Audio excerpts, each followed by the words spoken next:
Masaya ang buhay sa probinsya. Malayo sa ingay ng syudad.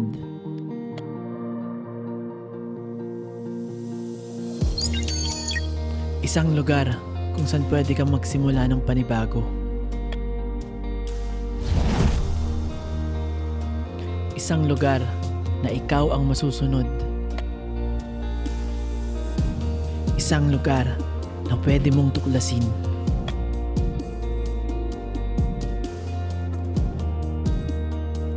Isang lugar kung saan pwede kang maging malikhain.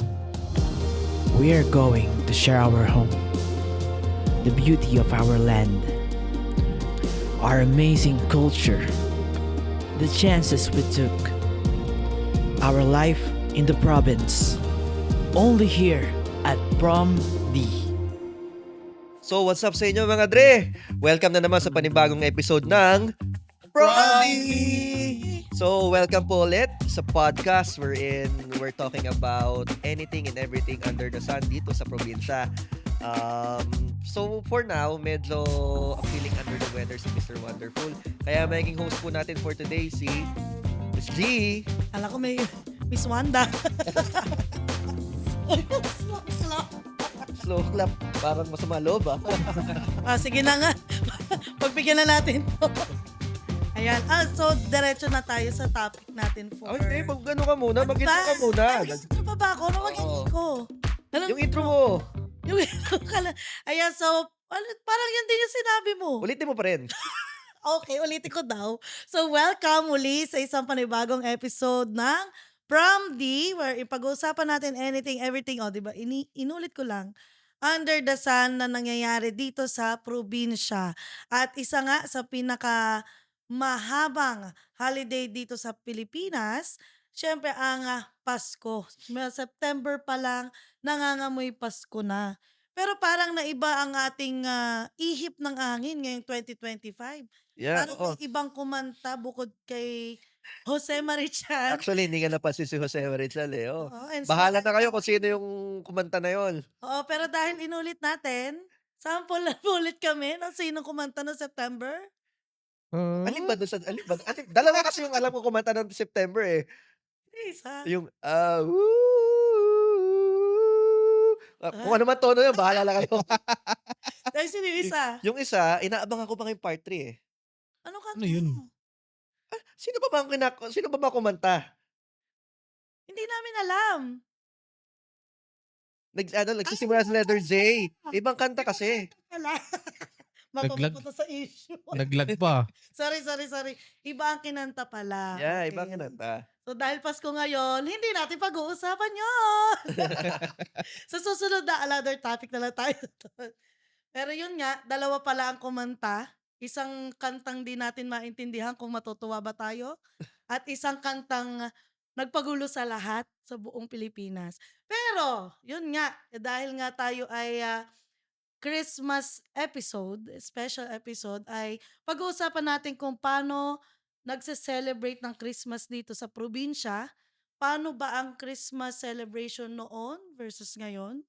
At kung ano-ano pa mga pagkain, yung Noche Buenang trending yan, kung kasya ba talaga yung 500 sa Noche Buena or pwede bang wala, pwedeng meron. So, marami. Before we start with with your experiences dun sa mga for you, ano yung mas masaya? Christmas noon, Christmas ngayon? Mas masaya yung Christmas noon. Siguro, Actually. ano bang tawag? Subjective ba ang tawag doon? Siguro dahil mas appreciative tayo noon. Kumbaga yung tipong ngayon, mawalan lang ng signal ng internet. Galit na galit na tayo. Kung No. nag-ano lang ng konti. Pero dati, gaano tayo katyaga. Nagte-text message o group message.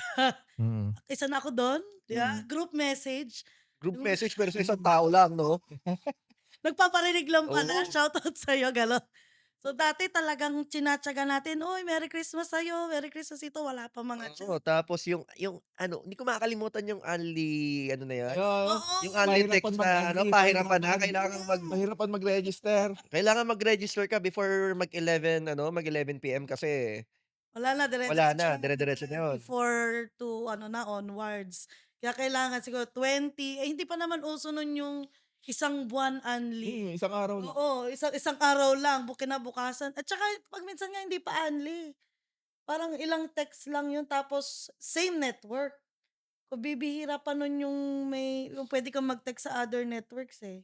So kung Globe ka, Globe lang yung mga pwede mong i-text. Oo. Hindi katulad ngayon, kahit sino na, kahit ano ng SIM Pati yan. nga Unli Call meron na ngayon kahit ibang network Oo. Dati talaga, pag hindi mo ka-network, di mo na mababate. Saka ano ngayon, are you still using text? Minsan, Minsan na lang, di ba? Hindi na siya yung main ano eh. oo, wala lang akong number ng mga kaibigan ko eh. Kayo, wala akong number. Hindi, kami magtatrabaho. Hindi namin alam na number ng isa't isa. Oo. Totoo yan. Wala na, parang ano na lang, ang tanungan na lang ngayon, anong Facebook mo, anong IG mo, Yeah. yan, ano pa ba ang mga hinihingi natin ngayon? So yun, ganun Ano na LinkedIn mo? Wow! Ano mag-a-apply ng trabaho? LinkedIn talaga. So kadalasan ganun na ngayon. Mga chats na talaga kasi mas mabilis. Yeah, oo. Oh, at saka bibihira na rin talaga yung text na Maganda wala pa rin kasi mag-text ngayon. Ilang beses ka ba nagte-text sa isang linggo? wala. Wala. Natatapos sa yung linggo na wala ako tinetext. Siguro wala talaga eh. Ang nagte-text na lang sa akin, MDRMC pag nalindol, gano'n. Tapos TM pag ano na, basta yung kamusta ka na kaibigan, gano'n. Oo. Si TM gano'n eh. Dito, basta kung ano lang, yung mga bills. Oh, yeah, si Cebuana, Oo. binati naman ako nung birthday ko sa kapag Pasko. Yeah. Parang pag ini-screenshot yung buong i-live ko nga, tingnan ko nga. Bigla ako curious, bigla. Ang mga nagte-text na lang ngayon, si Cebuana, si TM, dito. Sa akin credit card, pay later. Your due date is on please pay on time. If you have already settled your bill, please disregard this Yung mga message. Yun nga. Babayarin na lang. Solo ni Nico. Hindi ko nagte-text nun. Ikaw nag-set up. Pero meron din Casino Plus. Ewan ko kung bakit. May gumamit ang number ko. Pero wala tayong pakialam na kung sino man nagte-text sa'yo. Pag-usapan na natin about sa Christmas. Lumayo na tayo. Okay, Christmas. Ano ba, yung noon versus ngayon. Dati, So, Miss G, how do you celebrate your Christmas ba ngayon? ngayong taon? Ngayong taon? Hindi, kasi Hindi, how do you celebrate your Christmas noon pala? nung bata. Nung bata ka pa, tapos yung difference doon sa Christmas ngayon? Ayun. Siyempre, nung bata nga, parang pag Christmas, siyempre mas mahaba yung bakasyon, walang mga trabaho, talagang looking forward ka pag Pasko kasi alam mong makakapamasko ka sa mga ninong-ninang. Yun nga, pag nakyutan sa'yo, mas malaki yung bigay. So, at saka ewan ko kung sino nagturo sa akin, basta lumaki na lang ako naglalagay ng medyas sa Christmas tree. Kasi nga, naniniwala ako dati kay Santa Claus. So, kahit anong klaseng medyas, kahit butas. Oo. Basta, kalkal ko yung mga cabinet. Hanap ako, mas maraming medyas, mas maraming ilalagay. More chances of winning. Oo, talaga, kahit 20, 50, lagay ko na, Oo. every 24. Tapos kunwari, tutulog ako ng 24. Tapos ang tagal nun, parang matagal na elementary days na naniniwala ako may Santa Claus na umabot pa sa pagsusulat ko sa card na sinabi ko kung sino yung crush ko. Kay Santa? Oo! Dear Santa, may crush Desperado ko. ka na nun Di ba desperado lang gumagawa nun? Sabi ko lang, di ba pwedeng lang, inosente. Oh, pinaganda pa eh. Dear Santa, meron po kasi akong crush, chu. Di ko pa naman alam na parents pala si Santa Claus. Kaya siguro, Sumagot, sabi mag-aral daw muna ako, magtapos sa pag-aaral. Sabi siguro doon ko na-discover kasi parehas ang penmanship ng nanay ko eh. Pero after nun, naglalagay pa rin ako ng medyas sa Christmas tree. Kunwari di ko pa alam. Para meron pa rin para akong may pa rin. cash. yung tawag doon, may meme na ganyan sa Facebook eh. Anong gusto mo sa Pasko? Dragon.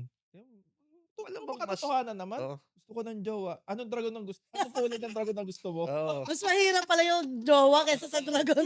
Anong dragon? Yung umaapoy ba o yun? Yun, ewan ko ba sa sarili ko nun. So, yung ngayon, ano naman yung difference ng Lockdown. ngayon? Ayun, so yun dati. Tapos ngayon, syempre, adulting, ano na lang, trabaho, bahay, lalo na nung past few years na nasa tourism pa ako. Kasi nga, pagdating sa tourism industry, kapag magha-holiday yung tao, long weekend, at kung ano-ano pang celebration, doon nagsisimula, doon pa lang, dapat magtrabaho si tourism. So, pag ganon, Christmas, syempre, kailangan merong Christmas pakulo si Balayan. Hindi pwede si ganitong bayan lang. So, tanda ko noon, parang Pasko, nasa Baywalk ako, nagkakabit ng pang-movie marathon. So, ganun ko ni-spend yung ano ko dati, mga Christmas ko, basta kung ano mang pakanat sa Christmas, yun ang nangyayari before. So, ngayon naman, tulog lang. Basta relax lang ngayong taon, ang Christmas. Mm. Sinusunod. Sinusunod. Sige, sige. Yung sa akin naman, Christmas noon. Hmm. Christmas noon. Obviously, I also believe in Santa Claus. Na ngayon ko lang nalaman na hindi totoo. Ang sakit. Kasi ngayon, Hindi, joke lang. kala ko ngayon. Gulat na gulat ako. Pero yun, obviously, nung nalaman ko rin lang na sa parents ko, pero nung parang mas naging okay nung nalaman ko na sa parents ko kasi nung una, parang peso pa yung nakalagay sa akin eh. Hmm. Nung nalaman ko na sa parents galing yung papasko ko, nagpapadala na sila ng card. Pagbalik, si Benjamin Franklin ba naman. Important na siya. Important na siya, pare. Kaya nga sabi ko kay Santa, you're dead to me. Kunwari hindi ko Iba pa na yung naging favorite na ano. Iba na yung favorite ko. Yung, Sa Pasko, yung parents yung ko yung favorite ko. Yeah, oo. Si Benjamin Franklin na inaabangan sa Pasko. Hindi na yung tatlong tao si Benjamin Franklin na. Tapos one time, ang namin is, kasi yung sister ko, si Eliza, syempre, different sets of ninong. Kasi yung isa sa tradition namin paadamihan kami na makukuhang papasko. Palakihan kami, oo. Sino lagi nananalo? Hindi ko alam bakit lagi nananalo si Eliza Dahil nga, mas Iba yun, si Eliza. Hindi ba dahil kuripot yun sa mga ninong ko? Hindi, pero yun nga, kasi ang nangyari kasi noon, parang 3 sa mga ninong ko after ng binyag, hindi na nagpakita sa akin. So yun, natalo yung set ng mga ninong ko. Then, I remember my Tito Lando, ang ginagawa niya, dahil nga, naiyak ako natatalo ako kay Eliza isasama niya ngayon ako dun sa kung yun, yung sa tito ko, yung sa mga, mga kumpare niya na para lang mapunan yung talo ko kay Eliza. nag-recruit pa ng iba. Nag-recruit pa ng iba, oo. So, ngayon, yung mga tito-tito ko ngayon, bibigyan ako ng pera. Ngayon, noon, yung Pasko yun noon. Ngayon, yung Pasko naman ngayon, binibigyan pa rin ako ng mga tito ko yun na yun ng pera. Ang tanong ko nga lang, tito, may palaban ako. May manok ako, pupusta ba kayo?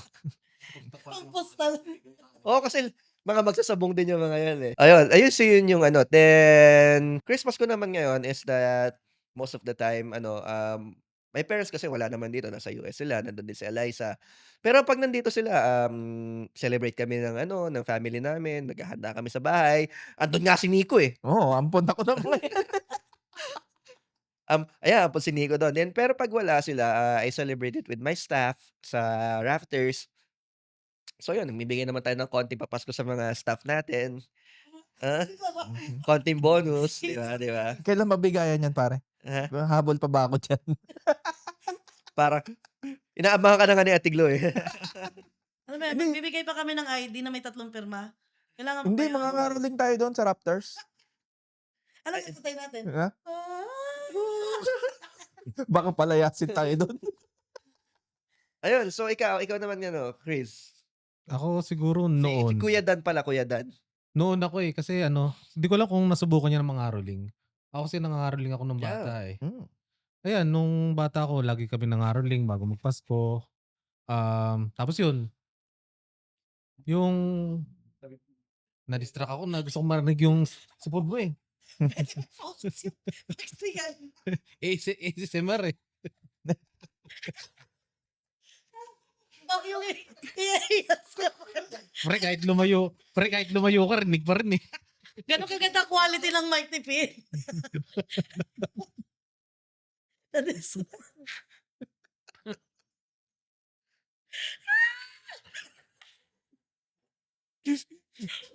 Kaya tuloy lang.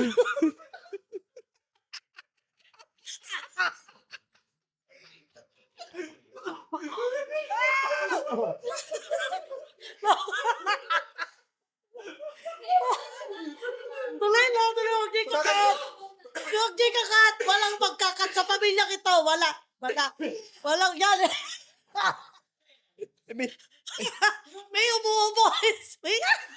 Binangga ako na pag hindi nakaharap sa akin yung camera, sumisinga ako. Nakalimutan ko, nakatutok nga pala yung mic.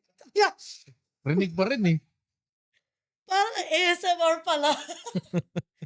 Wala ko mukbangan to na Ang lutong eh.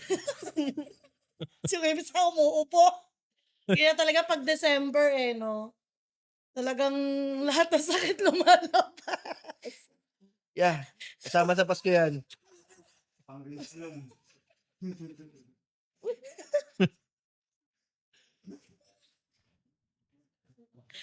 Okay na. Ano ka plastic? Please move on. Okay. Ano ba yun? Saan ba? Ay, Ikaw.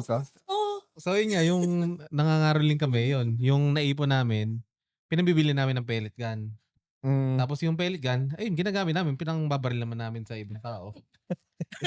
pakasadisto naman.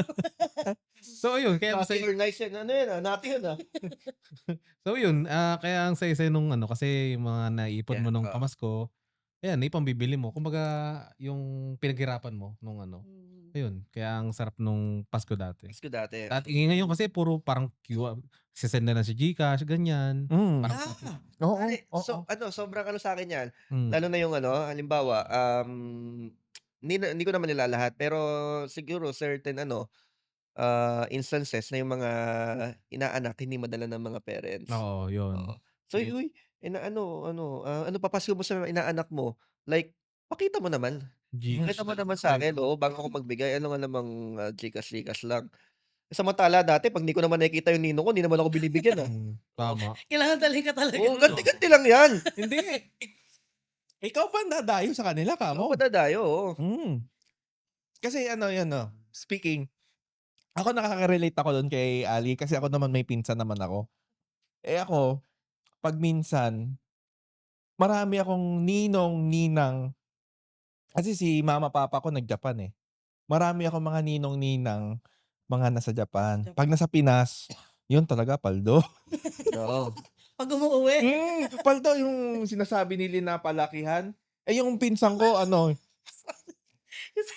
Na-distract ako doon sa sinasabi ni Lila Palakihan na nang pamasko, Pamasko. napamaskuhan. Yung pinsan ko Baka din, mo kasi mic eh. marami din. Sabi mo kasi libog-libog eh. Yan. Sobra.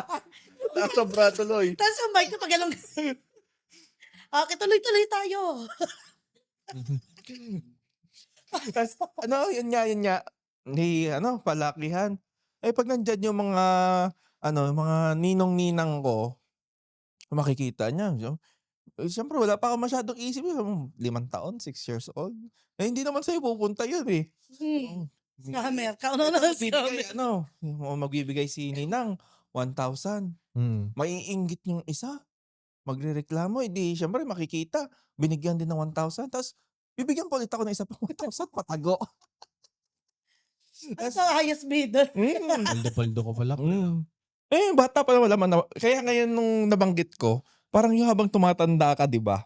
Paliit ng paliit. Palit Yung wala ng kang bata. isip yung 1,000, 500. Kasi, Cute ka pa nun. Itinakit niya yun. Pagdating mo na mga grade 6 ka na, first year high school. 100, 200. Okay na yan. Yung marunong ka na magturo ng laruan. Pero